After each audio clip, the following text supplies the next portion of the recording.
নমস্কার, আমি রিয়া। আজ সানডে, আর সানডের সকালটা শুরু একতলা চাউমিন দিয়ে।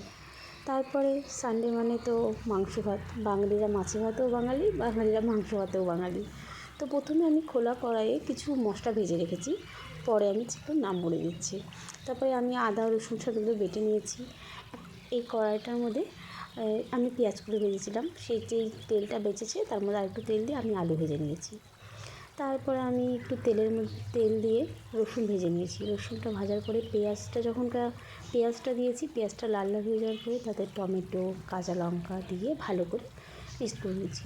তারপরে রেগুলার মশলা জিরে গুঁড়ো, ধনে গুঁড়ো, হলুদ গুঁড়ো দিয়ে ওই মশলাটাকে সুন্দর করে কষিয়ে নিয়েছি। কষিয়ে নেওয়ার পরে যে ধুয়ে রাখা মাংসটা সেটা আমি দিয়েছি। মাংসটা ধুয়ে কিছুক্ষণ আমি মাংসটা একটু মশলার সাথে মিক্সড করলাম। মাংসটা মিক্স করার পরে আমার খুব রসুন ফেভারিট মাংসতে, তাই আমি ওখানে একটা গোটা রসুন দিয়ে দিলাম।